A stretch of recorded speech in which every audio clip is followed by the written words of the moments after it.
श्री कृष्णं वंदे जगद्गुरु इदं श्री सद्गुरुवे नमः। वाङ्मय नंबर 6, साधना से सिद्धि भाग 2, ऑडियो नंबर 7। पिछले ऑडियो में गुरुदेव ने समझाया कि गुरु का जीवन में क्या महत्व होता है और दीक्षा लेना कितना जरूरी है। एवं यह भी बताया कि वेद पुराण, उपनिषद, तंत्र शास्त्र सभी दिव्य ग्रंथों में दीक्षा कितने प्रकार की होती है। दीक्षा के प्रकार: स्पर्श दीक्षा, मानस दीक्षा, दृग दीक्षा, शांभवी, शाक्ति और मांत्री दीक्षा, आणवी दीक्षा, क्रियावती, वर्णमयी, कलात्मा और वेदमयी दीक्षा, बाह्य एवं आंतरिक दीक्षा, साधार दीक्षा, निराधार दीक्षा, निर्मला दीक्षा, तत्व दीक्षा, सबीज दीक्षा, समय दीक्षा, पुत्रक दीक्षा, निर्वाण दीक्षा, वेद दीक्षा, चाक्षुषी दीक्षा, शिवधर्मी, लोकधर्मी दीक्षा, अंतः दीक्षा इत्यादि दीक्षा के प्रकार हैं। जब गुरु दीक्षा प्रदान करते हैं तब वो अपने शिष्य का रक्षण उसी प्रकार करते हैं जैसे पक्षी अपने पंखों के स्पर्श से उसके शिशुओं का भरण पोषण करता है। जैसे कछुई अपने शिशुओं का दृष्टि मात्र से पोषण करती है। दीक्षा के बाद साधक को अपने गुरु पर अखंड श्रद्धा होनी चाहिए, क्योंकि अगर श्रद्धा कम होगी तो साधक के पैर लड़खड़ाते रहेंगे। श्रद्धा का अर्थ है आत्मानुगमन। आत्मबोध, आत्मानुगमन, आत्मकर्ष की सम्मिलित मन स्थिति का नाम ही श्रद्धा है। आत्मविज्ञानी सदा से ही श्रद्धा की महत्ता प्रतिपादित करते रहे हैं। देव सत्ता के अनुग्रह में, प्रत्यक्षीकरण में श्रद्धा तत्व को ही आधार कहा जाता रहा है। साधना की सिद्धि श्रद्धा की प्रगाढ़ स्थिति में ही संभव हो सकती है। यह मानकर चलने वालों को आत्मकर्ष के क्षेत्र में असफल नहीं रहना पड़ता। अब आगे सुपात्र पर ही दैवी अनुदान बरसते हैं। एक बार रामकृष्ण परमहंस से एक शिष्य ने पूछा, गुरुदेव, क्या कारण है कि एक ही मंत्र और उपासना प्रक्रिया को अपनाते हुए भी एक चमत्कारी सामर्थ्य प्राप्त कर लेता है, रिद्धियों सिद्धियों का स्वामी बन जाता है, जबकि दूसरे को कोई विशेष लाभ नहीं मिल पाता। परमहंस ने उत्तर में एक कथा सुनाई जो इस प्रकार है। किसी राज्य के मंत्री ने अपने जप तप से विशेष आध्यात्मिक शक्ति अर्जित कर ली। उसकी चमत्कारी विशेषताओं की सूचना राजा को मिली। राजा ने मंत्री को बुलाकर रहस्य पूछा तो उसने बताया, यह सब गायत्री मंत्र की उपासना का चमत्कार है। इसकी उपासना साधना द्वारा सब कुछ प्राप्त कर सकना संभव है। राजा ने भी मंत्र और संबंधित विधि विधान पूछा और उपासना करने लगे। 1 वर्ष तक वे जप करते रहे, पर उन्हें वे उपलब्धियां नहीं प्राप्त हो सकी जो मंत्री को हुई थी। निराश होकर एक दिन मंत्री को बुलाकर कारण पूछा। मंत्री ने उत्तर देने के बदले राज्य के एक किशोर लड़के को बुलाया और कहा, बेटे, राजा के गाल पर एक चपत लगाओ। अपनी आज्ञा को मंत्री ने बार बार दोहराया, पर बालक अपने स्थान से टस से मस नहीं हुआ। मंत्री की धृष्टता एवं उदंडता को देखकर राजा का चेहरा तमतमा उठा।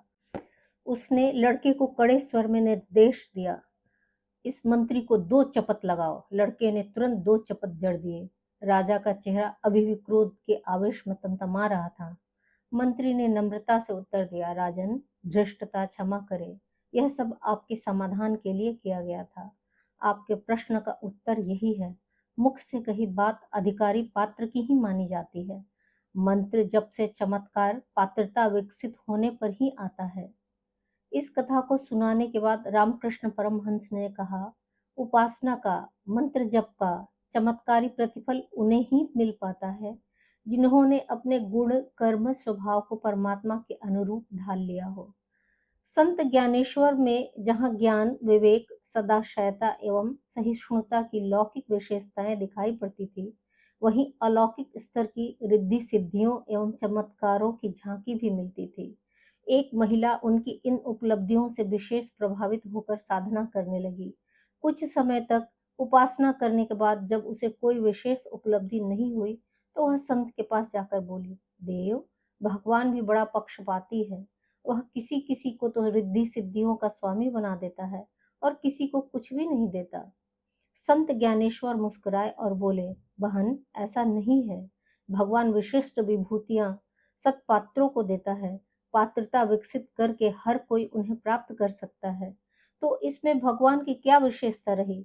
उसे तो सबको समान अनुदान देना चाहिए। महिला ने प्रति प्रश्न किया।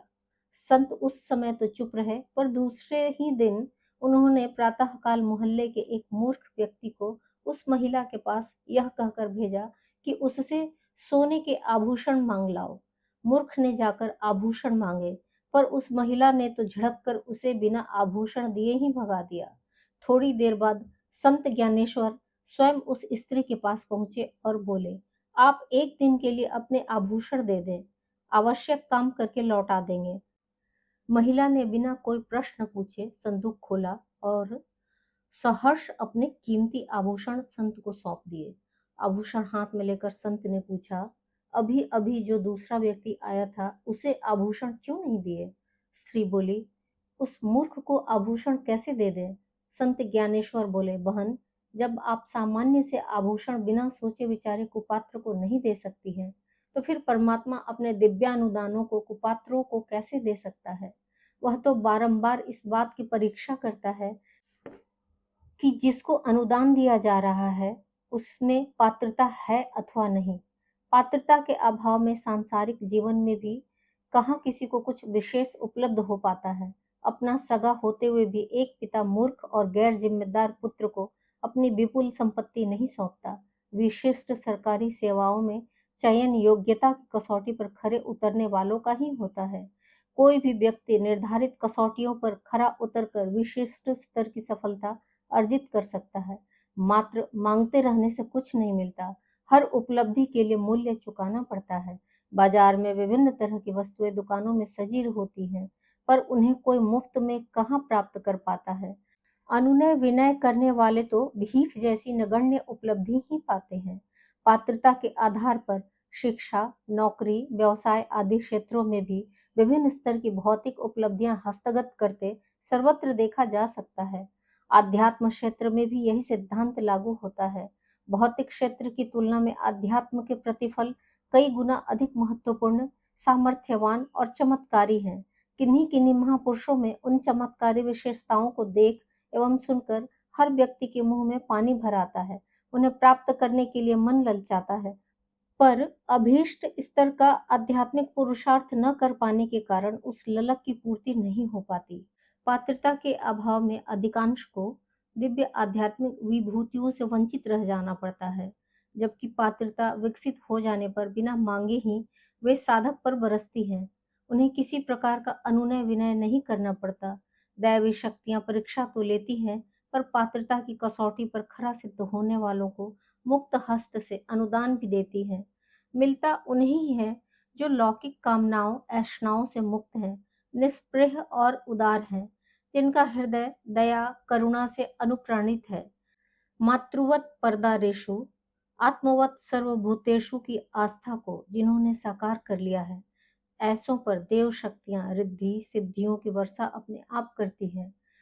यह सच है कि आध्यात्म साधना का चरम लक्ष्य सिद्धियां चमत्कारों की प्राप्ति नहीं है, पर जिस प्रकार अध्यवसाय में लगे छात्र को डिग्री की उपलब्धि के साथ साथ बुद्धि की प्रखरता का अतिरिक्त अनुदान सहज ही मिलता रहता है, उसी तरह आत्मोत्कर्ष की प्रचंड साधना में लगे साधकों को उन विभूतियों का भी अतिरिक्त अनुदान मिलता रहता है, जिसे लोक व्यवहार की भाषा में सिद्धि एवं चमत्कार के रूप में जाना जाता है।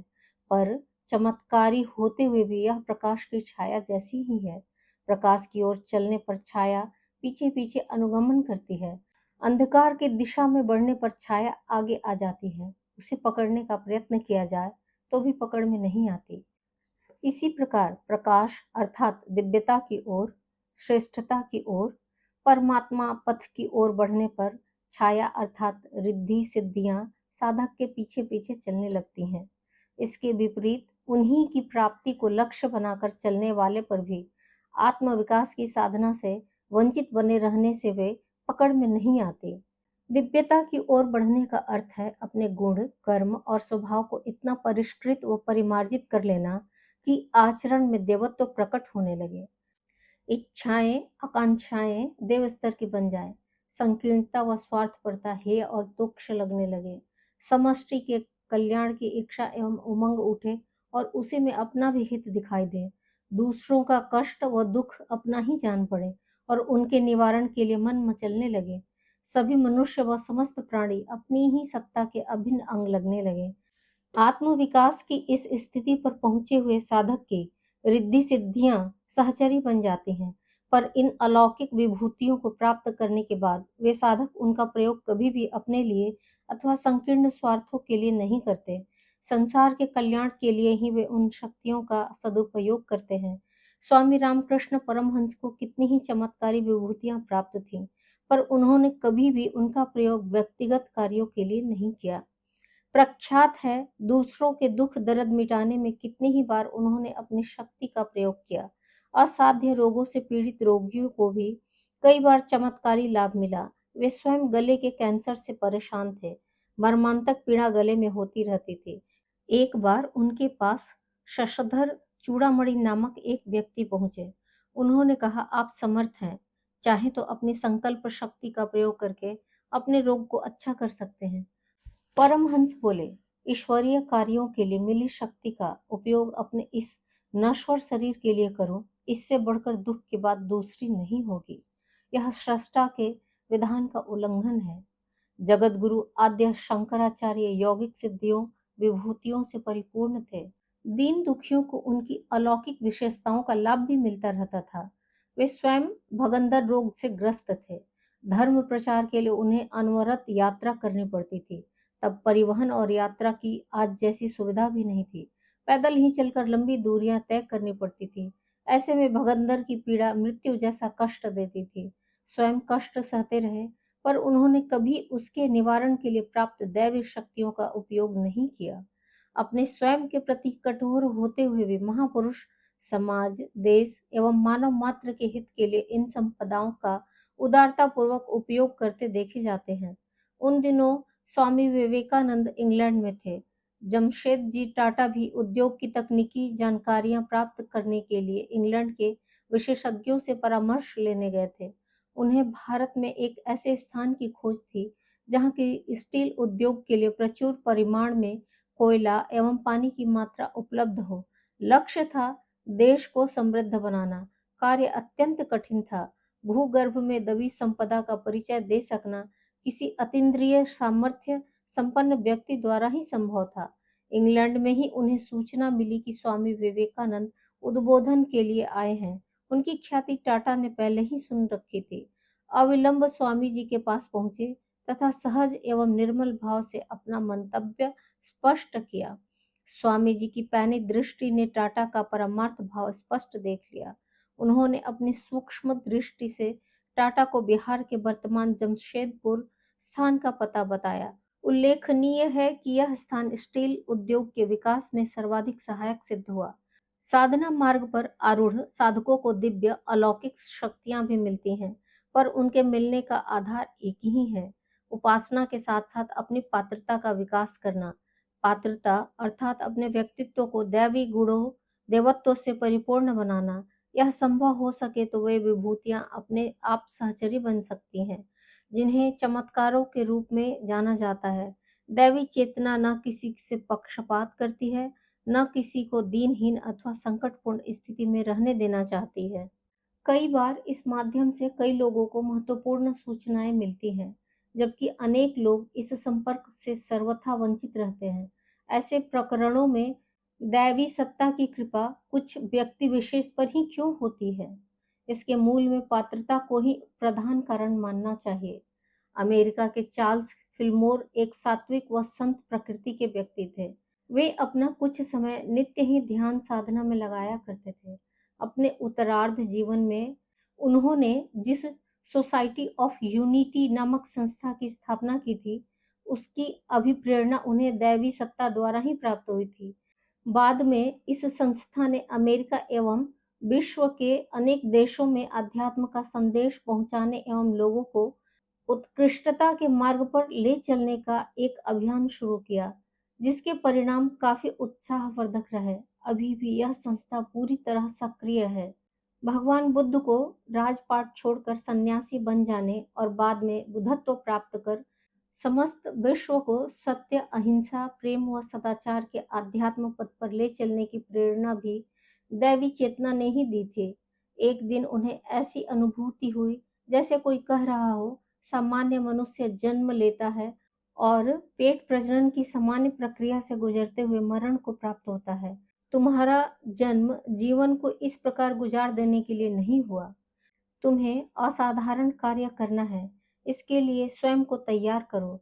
जीवन संपदा का सदुपयोग और संसार का मार्गदर्शन करने के लिए जुट पड़ो। इस दिव्य संदेश के बाद से ही उनके मन में वैराग्य उदय हुआ और राजपाट छोड़कर वे तप करने के लिए चल पड़े। बाइबिल के बारे में कहा जाता है कि रेविलेशन के सारे संदेश और भविष्यवाणियां मानवीय हृदय में इल्हाम के रूप में उतरे हैं। ग्रहणकर्ता ने बाद में उन्हें पुस्तकाकार रूप दिया। ऐसे ही मान्यता ज्ञान विज्ञान के अगाध भंडार वेदों के बारे में है। अचेतन मन के माध्यम से दैवी संकेतों का मिलना एक महत्वपूर्ण तथ्य है। 600 वर्ष ईसा पूर्व बेबीलोन के राजा नेबुचाउ को इसी के माध्यम से यह संदेश मिला था कि उसका शीघ्र ही पतन होने जा रहा है।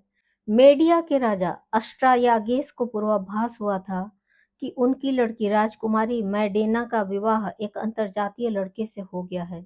उससे जो पुत्र पैदा हुआ उसने राजा को पदच्युत कर राज्य छीन लिया। वह इस पूर्वाभास से इतना घबराया कि राजकुमारी की शादी एक सामान्य सीधे साधे पारसी युवक से कर दी ताकि राज्य और राजा को उससे किसी प्रकार की हानि की संभावना न रहे। पर होनी को नहीं टाला जा सका। उनसे जो पुत्र हुआ उसने न सिर्फ अस्ट्रायागेस को ही पराजित किया वरन दूर दूर तक अपने राज्य का विस्तार किया और साइरस महान कहलाया। मिस्र के राजकुमार तुलमेस को एक बार एक दिव्य संदेश प्राप्त हुआ कि तुम्हें छोटे राज्य का न रहने दूंगा, बड़े क्षेत्र का शासक बनाऊंगा। ऐसा ही हुआ। राजगद्दी पर बैठते ही परिस्थितियां उनके अनुरूप बनने लगी और सचमुच कुछ ही वर्षों में वह एक बड़े साम्राज्य का शासक बन गया। दैवी प्रेरणाएं सदैव सुपात्रों एवं पवित्र अंतःकरणों में अवतरित होती हैं। वह भविष्य की झांकी दिखा जाती हैं। संतों के वरदान और अनुदान। किसी के पास अपनी उपार्जित संपत्ति हो तो वह इच्छा अनुसार चाहे जिसे दे सकता है, चाहे जिस काम में खर्च कर सकता है। उस वैभव को अपनी सुख सुविधा में लगाए या किसी और को हस्तांतरित कर दे, यह उसकी मन मर्जी की बात है। यह क्रम आदिकाल से चलता रहा है और अनंत काल तक चलता रहेगा। लोग अपनी कमाई को पूरी तरह अपने लिए खर्च नहीं करते वरन स्त्री बच्चों की सुख सुविधा में खर्चते रहते हैं और मरने के उपरांत उसे उन्हीं के लिए छोड़ जाते हैं। आध्यात्मिक उपार्जन भी धन कमाने की तरह है। उसे इतनी मात्रा में भी कमाया जा सकता है कि उससे आत्म कल्याण जैसे प्रयोजन पूरे हो सके और बचत को किसी अन्य उपयोगी काम के लिए किसी प्रामाणिक व्यक्ति को हस्तांतरित किया जा सके। ऐसी क्रियाकलापों को शक्तिपात या वरदान कहते हैं। रामकृष्ण परमहंस के पास आध्यात्मिक संपदा प्रचुर मात्रा में थी। वे उसका उपयोग भारतीय संस्कृति के प्रसार विस्तार में लगाना चाहते थे, पर स्वयं इस स्थिति में नहीं थे कि विश्व भ्रमण कर सके। नई पीढ़ी के बुद्धिजीवियों को अपनी क्षमता के आधार पर प्रभावित कर सके, इसके लिए उन्हें किसी सहायक की आवश्यकता थी। विवेकानंद उन्हें मिल गए। ठोक बजाकर परख लिया कि आदमी प्रामाणिक भी है और सुयोग्य भी। उन्होंने निश्चय किया कि इस युवक के लिए चिर साध्य साधना में लगकर अपनी कमाई के बलबूते वह प्रयोजन पूरा कर सकना कठिन पड़ेगा। इसमें लंबा समय चला जाएगा और जो काम तत्काल किए जाने योग्य है उनमें विलंब हो जाएगा। सरल उपाय यही था कि वे अपनी आध्यात्मिक संपदा हस्तांतरित कर दें। परमहंस जब शरीर छोड़ने लगे तो पास ही बैठे विवेकानंद के शरीर पर अपना पैर रखा। उनके शरीर में बिजली सी कौंध गई। चकित होकर उन्होंने गुरु की ओर देखा। उत्तर मिला, जो कुछ पास में था सो सब दे दिया। अब इसे अभीष्ट प्रयोजनों में लगाना। मैं इस शरीर से जा रहा हूँ, सो इस काया को ठिकाने लगा देना। विवेकानंद ने वही किया। अमानत को उन्हीं के काम में लगाया। अपनी निज की महत्वाकांक्षा के लिए उसमें से रत्ती भर भी खर्च नहीं किया। वे जब विदेशों में प्रचार के लिए गए तो उन्हें हर घड़ी यही अनुभव होता रहा कि कोई दिव्य शक्ति उनकी वाणी और मस्तिष्क पर छाई हुई बोल रही है। अस्त व्यस्त होती हुई संस्कृति में प्राण लौट आए। शक्तिपात सार्थक हो गया। समर्थ गुरु रामदास को देश की पराधीनता पर बड़ा शोक था। चारों ओर जो अत्याचार हो रहे थे वे उनसे सहन न होते थे, किंतु अपना स्वरूप और उद्देश्य छोड़ना भी उनसे नहीं बन पड़ता था। अपना कार्य उन्हें किसी अन्य के माध्यम से कराने की सूझी, पर इसके लिए पात्रता आवश्यक थी। कुपात्र के हाथ में शक्ति जाने में तो सर्प को दूध पिलाने जैसा अनर्थ ही हस्तगत होता है।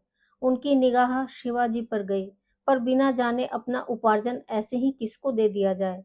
सिहनी का दूध लाने और मुस्लिम तरुणी को मां कहकर लौटा देने के उपरांत उन्हें पात्रता पर विश्वास हो गया। उन्होंने शिवाजी को शक्ति दी और भवानी की तलवार भी। सामान्य मराठा बालक को उन्होंने छत्रपति बना दिया और स्वतंत्रता संग्राम का शुभारंभ चल पड़ा। भारत पर मध्य एशिया के शक हूण बार बार हमला करते और लूटपाट करके चले जाते थे। इस स्थिति से चाणक्य को बहुत क्षोभ था। उन्होंने आक्रमणकारियों से निपटने और सीमित भारत को विशाल भारत बनाने के लिए चंद्रगुप्त को चुना।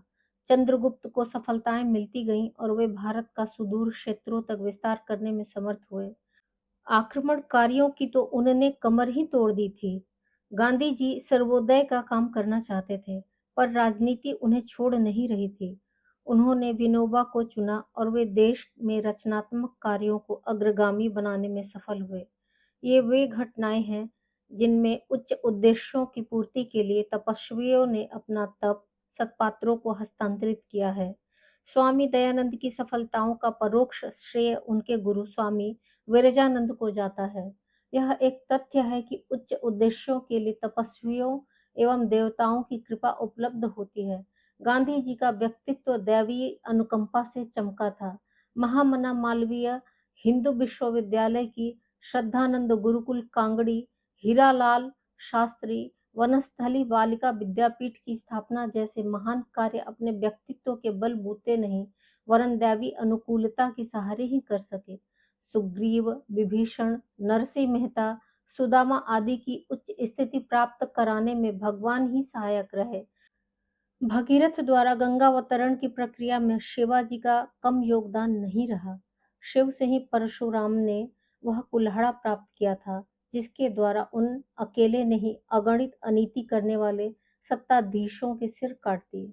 हनुमान सुग्रीव की चाकरी करते समय नगण्य थे, पर जब वे राम काज के लिए तत्पर हुए तो जामवंत ने अपना विपुल पराक्रम उनके सुपुर्द कर दिया। बुद्ध ने कुमार जीव को वह सामर्थ्य प्रदान किया था जिसके बलबूते वे चीन तथा उसके समीपवर्ती देशों में बौद्ध धर्म को व्यापक बनाने में सफल हुए। उदारमना तपस्वी अनेक बार दीन दुखियों की भी सहायता करते रहते हैं और व्यक्तिगत सहायता करके ऊंचा उठाने में भी प्रसन्नता अनुभव करते हैं। गुजरात के बापा जलाराम का अन्न क्षेत्र सर्वसाधारण के लिए खुला रहा और अब तक खुला हुआ है। ये कार्य व्यक्तिगत पुरुषार्थ के आधार पर संभव नहीं होते। श्रेय प्रदान करने के लिए दैवी अनुग्रह ही पृष्ठभूमि में काम करता है। राजा दिलीप के कोई संतान नहीं थी। वे गुरु वशिष्ठ के आश्रम में कुछ समय तपस्यारत रहे और वहां से पुत्र प्राप्ति का वरदान लेकर वापस लौटे। कुंती की मनोकामना देवताओं ने पूर्ण की थी। च्यावन अपने जर्जर शरीर को कायाकल्प करने में अदृश्य शक्ति की कृपा से ही समर्थ हुए थे। कर्ण को कवच कुंडल और अर्जुन को गांडीव देवताओं से ही प्राप्त हुआ था। यह व्यक्तिगत सहायता थी। इसके पीछे ऐसी शर्त नहीं थी कि इन अनुदानों का उपयोग परमार्थ के लिए ही करना पड़ेगा। टिटहरी समुद्र से अंडे वापस लेने के लिए चोंच में भर भर कर बालू डाल रही थी। उसके सत साहस से प्रभावित होकर अगस्त्य मुनि ने समुद्र सोखकर उस पक्षी के अंडे वापस दिलाए थे। ये सर्वथा व्यक्तिगत अनुदान थे। प्याऊ, अस्पताल, अन्न क्षेत्र आदि में जाकर कोई खाली हाथ नहीं लौटता। रोते को हंसता देखकर प्रसन्न होने के लिए भी कितने ही उदारमना दानवीरों की तरह अपनी आध्यात्म संपदा खर्चते रहते हैं। बच्चे गुब्बारा खिलौना पाकर उछलते कूदते हैं। पैर में चोट लगने पर मरहम पट्टी कर देने, भूखे को रोटी खिला देने और प्यासे को पानी पिला देने पर भी जो खुशी उन्हें होती है, उसे देखकर सेवा करने वाले को भी कम प्रसन्नता नहीं होती। संत जन बिना बदले की आशा के भी बहुधा सेवा सहायता किया करते हैं। सूर्य चंद्रमा का प्रकाश हर घर तक पहुंचा है। पवन सभी को प्राण बांटता है। धरती सभी का बोझ सहती है। बादल सर्वत्र बरसते हैं। वे नहीं देखते कि यह भले का खेत है या बुरे का। रोतों को हंसा देने में आत्मवादियों को कम प्रसन्नता नहीं होती। बहुमूल्य सिद्धियां अपनी सुइयों की बेटियों की तरह होती हैं, जिन्हें बड़े लाड़ चाव से धन खर्च करके बढ़ाया और पढ़ाया जाता है। उन्हें किसी के हाथ सौंपते समय पिता को यह सोचना पड़ता है कि किसी कुपात्र के घर न चली जाए। उन्हें जानबूझकर कोई पिता कुपात्र की याचना करने पर भी देने को तैयार नहीं होता। साधारण कठिनाइयों में सेवा सहायता करना तो मानवीय धर्म है। दयालुता को छोड़ते भी नहीं बनता। घर पर आए भिक्षुक को खाली हाथ नहीं जाने देता। पानी घर में होते हुए भी प्यासे को दुत्कार देने से सज्जनता चली जाती है। जब वृक्ष अपनी छाया में हर किसी को बैठने देते हैं, अपनी टहनियों के बीच पक्षियों को प्रसन्नता पूर्वक घोंसला बनाने देते हैं, तो फिर मनुष्य ही ऐसा क्यों कर बने कि जिनकी कष्ट कठिनाइयां अपने सामर्थ्य के भीतर हैं, उन्हें निराश लौटने दें। अतिथि सत्कार का कर्तव्य पालन संतजन भी करते हैं और कठिनाइयों से उबरने के लिए स्वयं पानी में कूदकर डूबतों को बचा लेते हैं। यह रीति नीति तपस्वियों को भी सुहाती है, पर वे औचित्य की सीमा को सदा ध्यान में रखते हैं। ऐसा नहीं होने देते कि उनके किसी अनुदान का दुरुपयोग हो। किसी की बंदूक उधार मांगकर कोई शिकार खेले, फिर तो ऐसी सहायता भी अनुपयुक्त ठहराई जाएगी। नशा पीने के लिए सहायता करते रहना दान नहीं, वरन दूसरे का भविष्य बिगाड़ना है। दिए हुए का उपयोग किसी ने किस प्रयोजन के लिए किया, यह तो विचार करने और ध्यान रखने योग्य है ही। ऋषि का यह कथन उचित ही है। मैं राज्य नहीं चाहता, न सुख, न स्वर्ग, न मुक्ति। दूसरों के दुख दूर करने भर की मेरी कामना है। मरते समय भगवान बुद्ध ने कहा था, जब तक एक भी प्राणी बंधन में बंधा है, उसे मुक्त करने के लिए मैं बार बार जन्म लेता रहूंगा। ऐसी उदारता अध्यात्म चेतना के साथ अविच्छिन्न रूप से जुड़ी हुई है और हमेशा रहेगी। आज का स्वाध्याय यहीं तक। सभी को प्रणाम। 21वीं सदी उज्जवल भविष्य। भारत माता की जय। माता की जय। वाङ्मय अर्थात साहित्य, शब्द, विचार और भावनाओं का दिव्य संग्रह। युग ऋषि पंडित श्री राम शर्मा आचार्य जी की इस धरोहर को ऑडियो रूप में सुनने के लिए चैनल को लाइक करें, सब्सक्राइब करें और नोटिफिकेशन ऑन करें। गुरुवाणी जन जन तक पहुँचाएं। हृदय से धन्यवाद।